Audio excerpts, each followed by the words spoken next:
Hello! 2014 is over, and almost for a month now, and it's time to make the top 10 movies of the year. Now, the first thing you might notice, if you're really nitpicky and follow my channel religiously, which I doubt anybody really does, you might notice that some movies that I put above other movies, I might, like, for example, I might have given a movie that I gave an A, I might put that above a movie that I gave an A+, which actually has happened in multiple cases. Like, for example, I gave the Lego Movie an A+, but it's not even on my top 10. And that's because either I see a movie again and kind of like it less, maybe I saw one of those movies again and actually ended up liking it more, or maybe I saw it again and didn't really like it at all. Or maybe I just thought about it more. Like Lego Movie, I saw it again, I probably would change my grade now to a B+ or an A-, honestly. So, before we get started, there are a bunch of honorable mentions.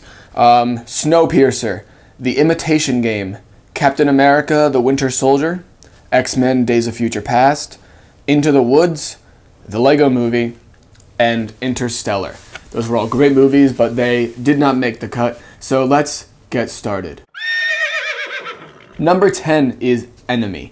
Now, this was an indie movie that was released pretty early in 2014, but it was excellent. Jake Gyllenhaal plays two different characters. It's so intense, there's a lot of symbols, it's just really cool to reevaluate. I've probably seen this like three times because I just keep wanting to figure out more and realize what the movie actually means, and that's why it's really fun to watch. I definitely recommend giving this a try. Number 9, we have Nightcrawler. Now, this movie is really cool. Again, Jake Gyllenhaal really kicks ass in this one. He completely transforms. He's unrecognizable, and he's creepy as hell. And the evolution of his character from being mild to like a severe psychopath is incredible to watch. It's thrilling, interesting, definitely worth watching.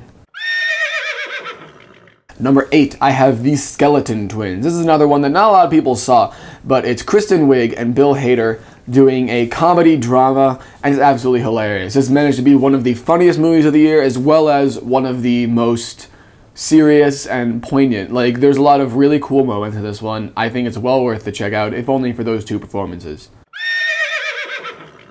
Number 7, I have Selma. I just reviewed this movie yesterday, and wow, this one is really impactful. It's really great. David Oyelowo is fantastic. It's a shame that he did not get nominated for the Oscar. And same with Ava DuVernay for direction. She really manages to put a lot of things that we only really heard about, and when you see them, it's just that much more powerful. So Selma is really, I think it's like a required viewing. You should see this for a better understanding of our country's past. Number 6, this is kind of the odd man out on this list. There's all these dramas and thrillers and very serious dark movies, and then you have Guardians of the Galaxy. It's right behind me, and honestly, I fell in love with this movie from the first few minutes. I mean, it is just pure fun. Like, when you're watching this movie, you are entertained throughout. It is like cool, the action's cool, it is hilarious. The characters are like funny but cool, but you like them, but you care about them. It's quotable, it's just best soundtrack ever, it's fantastic. Guardians of the Galaxy, I own the Blu-ray already, and I've watched it, I think, 3 or 4 times. It's just incredible. Number 5, on the other hand, we have a movie that I'm probably never going to watch again, but it was still fantastic, and that is Boyhood. This movie is kind of the prime case for movies that are experiences rather than movies. Like, watching this movie is it's kind of like lucid, it's just flowing throughout the years. There's no huge climactic moment, it's just all these little moments throughout this kid's life, and you can see all the actors, Eller Coltrane, Ethan Hawke, and Patricia Arquette maturing throughout the course of this 12 year. You can even see Linklater's technique improving, and it's phenomenal. There's a movie that's like no other, and it's really, especially since the kid is pretty much my age, it was just really cool to watch for me. And number 4, we have Gone Girl. Now, this movie is insane. I mean, it's so thrilling, it's so enthralling. You have no idea what's happening, at least I didn't. I could not predict where this movie was going. Rosamund Pike and Ben Affleck, like, their performances were great, but honestly, that is the best casting decision I've ever seen. Like, they didn't have to stretch that hard to do these, because that's their usual role, and they were amazing. Rosamund Pike and Ben Affleck were so good.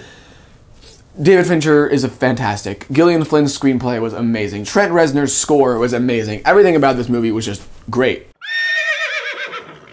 At number 3, we have Birdman. Now this is a feat of cinema. For those of you who don't know, this is all one take. It's not actually, but it looks like it.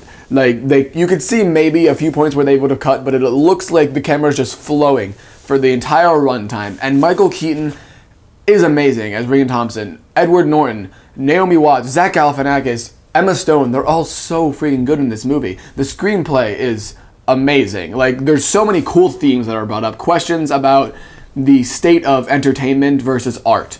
Like, kind of like me comparing Guardians of the Galaxy to Selma. Like, one is entertainment, but one is art. And it's just so interesting. I mean, it's really funny, it's really intense, and I really can't recommend this movie enough. This is going to be one of the big ones to see if you want to be up to date on the Oscars. At number 2, and honestly, number 1 and number 2 were so freaking close. It was so hard for me to call this one. I mean, one of them is a comedy, and one of them is a drama. So it wasn't like, oh, which one was funnier, which one was like more touching or whatever it is. It was just comparing apples to oranges. I really feel bad about this because this was my number 1 of the year for almost 9 months, and that is the Grand Budapest Hotel. This movie is Wes Anderson's best movie. This is a great director at the peak of his acting. Ralph Fiennes, oh my god, that's one of the best performances I've seen ever. He's amazing. The rest of the ensemble cast is amazing. Willem Dafoe, Adrian Brody, Edward Norton, they're all so funny. And this movie is just, it's hilarious. It's kind of the weird, quirky art house comedy, but it applies to other people. Like, I showed this to my friends who don't usually watch this kind of movie, and they were really into it, because it's just a great movie. If you want to get into Wes Anderson's work, I think this is a great place to start. And the production design, like, so much love was put into this movie. It's just phenomenal. I definitely recommend you check this one out. And I was very shocked and happy to learn that this was nominated for, I think, the most Oscars, which I was not expecting, but great job, Wes Anderson. And finally, my number 1 movie of the year. Like I said, it was hard to pick between this and the Grand Budapest, but I have to hand it to Whiplash. This movie, simply put, is perfect. There is nothing wrong with this movie. This is what a movie drama should be. It's a straight up drama. J.K. Simmons and Miles Teller are literally like two forces of nature just crashing into each other repeatedly every scene. Their performances are so powerful, and the ideas and the dialogue and the script is so great. Damien Chazelle, this is his first feature film, and I can't wait to see what he does next, because if this is his first movie, I cannot wait to see what he does next. I mean, this movie made me love jazz drumming. Like, I went home and was like, listening to a bunch of hardcore jazz drumming. I didn't even notice until afterwards that the entire climax of this movie is about like 9 minutes of him playing the drums. I'm not even kidding, and I was on the edge of my seat. This movie is incredible. It is perfect, not a single thing wrong with it. Whiplash is the best movie of 2014. Thank you guys for watching. Thank you for sticking with me through the entirety of this year. 2015 is going to be even better, and I still got a few more videos coming up. Soon will be the worst 5 movies of the year. The Falcon nominations will also be soon. I have those ready. The most anticipated movies of 2015, and plus some regular. I have 3 or 4 episodes of That's Debatable ready to go. Reviews for regular movies. I have 1 or 2 new show ideas that I will be bringing to you. So it's going to be a great year, guys. Thank you so much for watching, and I will see you this year. I was going to say next year, but that's not right.